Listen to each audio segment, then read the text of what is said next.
थे, लेकिन आगे ने ऐसा शेखर ने ऐसा सोचा अपने जीवन में।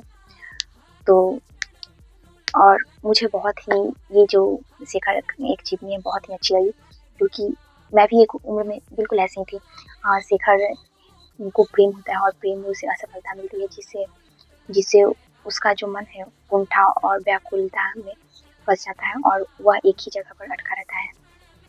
और वो बहुत कोशिश करता है वहाँ से निकलने की, लेकिन निकल नहीं पाता है। इसलिए उसका जीवन से प्रश्न रहता है, संसार की भौतिकता पर प्रश्न करता रहता है। और आखिर में प्रकृति पर निर्भर होना शेखर को मजबूर करता है, और प्रकृति ही उसकी स्वतंत्रता का अनुभव कराती है।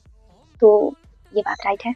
तो प्रकृति भी जो है वो भी एक डिसिप्लिन में रहती है, तभी वो दूसरों को स्वतंत्रता का अनुभव कराती है। मैं चाहती हूँ आप लोग, अगर ऐसे कुछ लोग होते हैं जो ऐसे बुक्स पढ़ने के बाद आगे की जीवन की असलियत को हूबहू रूप दिया गया है, जिसमें इसलिए मैं आगे को बहुत ही ज़्यादा पसंद करती हूँ, क्योंकि उनके शब्द अनुभव बिल्कुल, मतलब जो अनुभव, बहुत सारे कवि ऐसे होते हैं कि अनुभव को लिख नहीं पाते हैं, अपने भावनाओं को लिख नहीं पाते, और अक्की ने अपनी भावनाओं को जो शब्द दिया है वो बहुत ही अद्भुत है।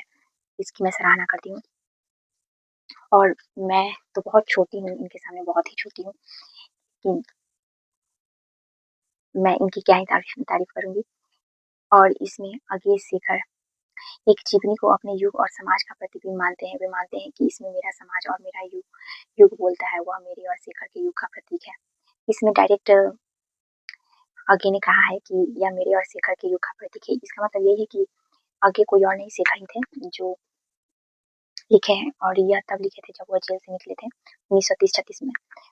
जब वो जेल गए थे, तो तो वो एक सपना देखे थे, और वो सपना जो देखे उसी को इन्होंने लिखा और 10 साल लगाया।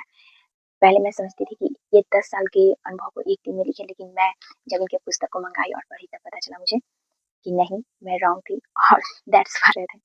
तो गाइस, मेरे अनुभव से मैं आप लोग को ये बताती हूँ कि सुनने और पढ़ने में अंतर आ जाता है, तो सुनी-सुनाई बातों को इग्नोर करके आप खुद भी पढ़ा करें। Thank you.